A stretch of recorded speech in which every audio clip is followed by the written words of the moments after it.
Hai gengs, gue Albert. Setelah Sunggokong mencari kitab suci beribu-ribu tahun lamanya, akhirnya Albert upload lagi video di YouTube channel ini.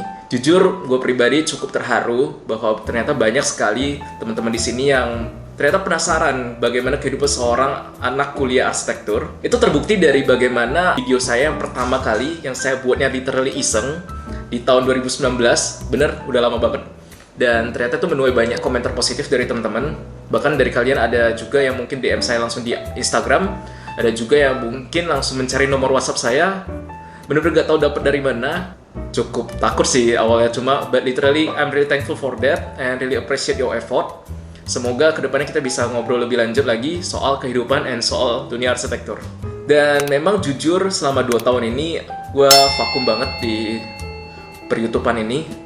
Padahal baru upload 2-3 video, tapi karena waktu itu sudah dapat kerja dan langsung ya dunia pekerjaan really hits me so hard, akhirnya gue udah nggak upload video lagi sampai hari ini. Mungkin karena komentar-komentar positif membuat gue cukup berpikir lagi apakah mungkin lanjut YouTube channel ini bisa membantu banyak orang yang mungkin nonton video saya. Cuman kabar baik tentang kehadiran saya kembali ini tidak sebaik seperti apa yang ada di judul video saya hari ini. Mungkin banyak kalian yang juga bertanya kenapa akhirnya gue berhenti jadi arsitek dan sekarang malah kerja bidang yang benar-benar di luar arsitek. Jadi benar-benar saya akan jelasin dan mungkin bisa saja jadi video perkenalan saya setelah sekian lama gak upload video di YouTube ini. Ya gak kenal maka gak sayang, gue Albert atau nama panjang gue Albert Genta Margono. Gue kelahiran 97, sekarang umur 24 tahun. Bekerja as a employee, a corporate employee, dan sekarang lagi based di Balikpapan, Kalimantan Timur, ya deket calon ibu kota negara. Asal gue sebenarnya dari Binjai. Jadi Binjai itu sekitar 22 km dari Medan menuju Aceh. Kita terkenal dengan kota rambutan. Rambutannya enak-enak teman-teman. Gue dari kecil sampai SMA itu benar-benar dari daerah.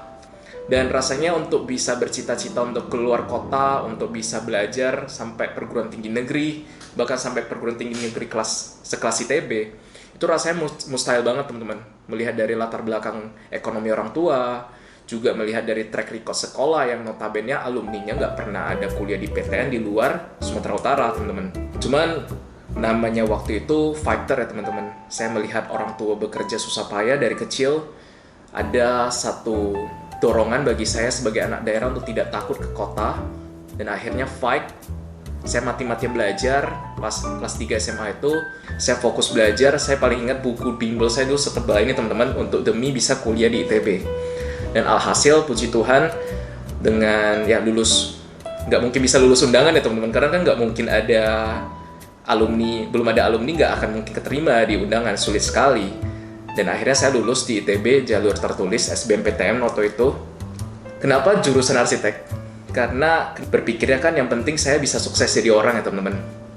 Dan dulu memang pengen jadi dokter. Namun karena berpikir bahwa mungkin kuliah dokter itu nggak semurah itu, gak mau membebani orang tua, akhirnya gue milih jurusan lain yang mungkin bisa lebih affordable. Dan akhirnya waktu itu gue memilih jalur teknik dan PTN yang saya pilih ya ITB karena kata orang begitu ITB lulus kamu bakal dicari-cari perusahaan dan kerjanya karirnya bakal bagus ya teman-teman. Kenapa pilih arsitek? Ya kita kembali lagi kenapa pilih arsitek?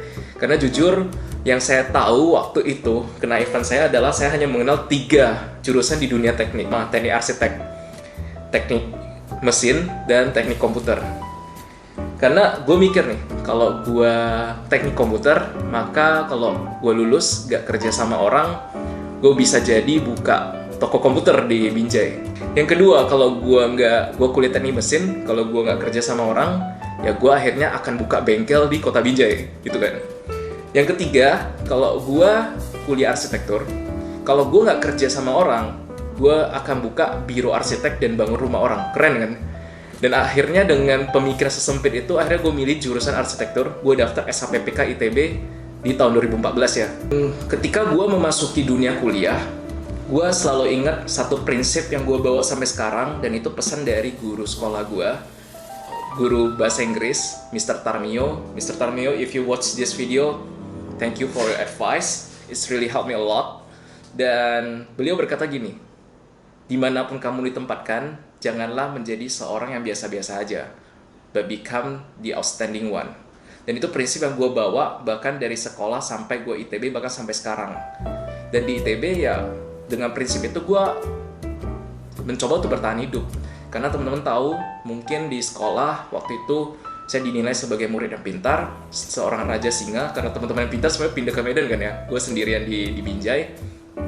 Dan ketika masuk ITB, seorang singa menjadi seorang kucing, karena basically semua orang pintar di ITB kan. Dan itu membuat gue cukup ya terpressure, bekerja keras, belajar keras terus menerus, dan akhirnya ya gue mengambil tanggung jawab organisasi, gue jadi ketua angkatan sebuah unit, dan juga gue ya selalu mempertahankan IPK gue sih minimal di angka 3,5 ya supaya bisa lulusnya cum laude dari teman-teman.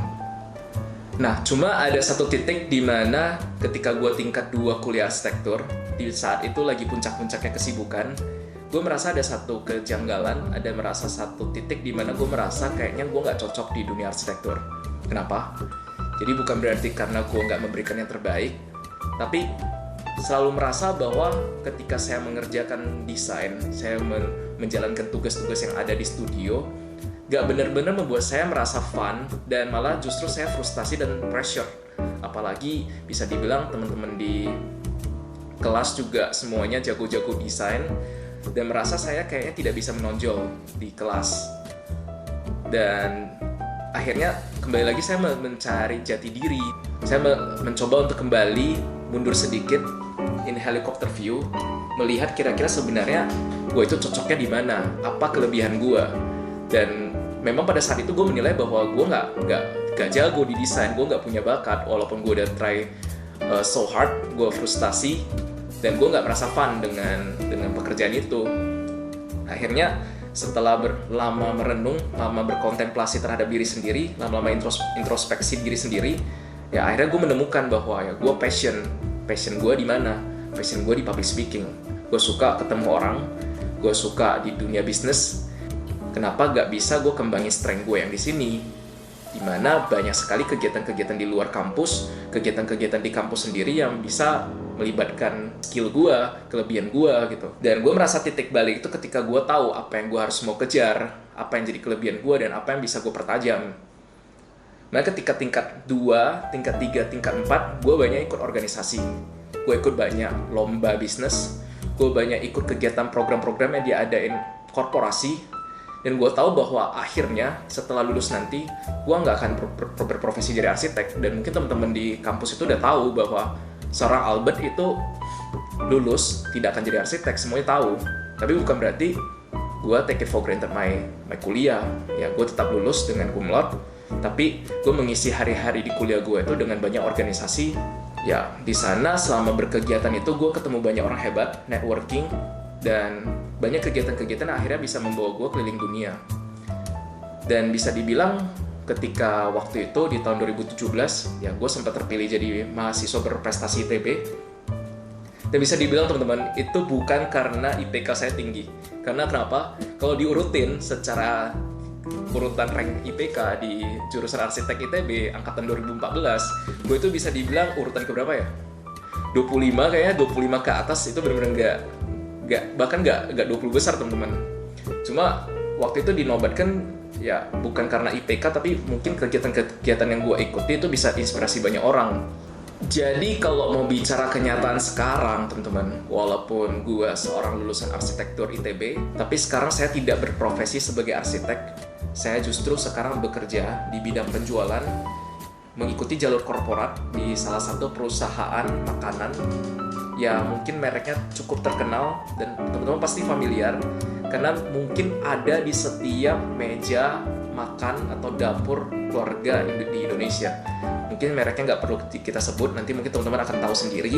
Kenapa di bidang penjualan? Ya kembali lagi karena saya menemukan bahwa passion saya itu suka ngomong, saya cerewet, saya suka ketemu banyak orang, saya suka dunia leadership, saya suka bisnis. Jadi saya merasa memang saya cocok di dunia penjualan, teman-teman. Dan bukan cuma itu, salah satu alasan saya mau ngambil jalur korporat juga bisa dibilang karena starting salary yang cukup menjanjikan walaupun saya seorang fresh graduate. Karena bagaimanapun saya seorang perantauan dulunya memang kerja di Jakarta, sekarang ditugaskan ke Balikpapan. Namun bagaimanapun ketika kita merantau, semua hal pengeluaran harus kita yang atur sendiri. Bukan berarti kita saat ini menerima uang lagi dari orang tua, justru ketika sekarang ini saatnya kita bagaimana caranya supaya bisa memberikan sedikit, menyisihkan pendapatan kita ya untuk orang tua, benar ya? Dan saya menemukan kayak di jalur korporat itu bisa memberikan saya seperti itu. Nah, apa yang membuat gue akhirnya membuat video ini dan malah bahas soal arsitektur di YouTube channel gue? Jadi, pada dasarnya kadang ada juga sih kerinduan gue terhadap arsitektur. Walaupun gue nggak jago-jago amat, tapi at least supaya ilmu yang selama ini gue emban selama 4 tahun di ITB tidak sia-sia dan menguap begitu saja hilang entah kemana. Dan mungkin gue memulai YouTube channel ini juga gak akan sharing soal arsitektur aja. Mungkin gue juga bisa sharing tentang dunia karir, gue bisa bahas tentang personal finance, dan mungkin gue datang not as an expert, gue bukan seorang ahli di dunia arsitektur. Gue akan sharing apa yang gue bisa dan gue ngerti. Dan memang kalau bisa jadi teman-teman menanyakan sesuatu yang gue merasa gue nggak ahli di bidangnya, mungkin saya bisa pergunakan koneksi saya, baik teman-teman saya di ITB yang memang masih berprofesi sebagai arsitek, ya kita bisa do a talk show in this YouTube channel. Ya, itu aja video saya kali ini. I will come not as an expert again, tapi gue juga sama-sama kok belajar. Jangan lupa juga subscribe, jangan lupa like, karena dengan like, subscribe itu yang membuat kita para pegiat konten bisa semangat bikin video tiap minggu. Dan apapun yang kamu mau nanya, kamu feel free untuk komen, sharing, karena saya tahu sharing is caring. Dan kita akan bahas lagi ke depannya, mungkin bisa jadi konten selanjutnya. Oke, stay tune. I'll see you in the next video. Bye-bye.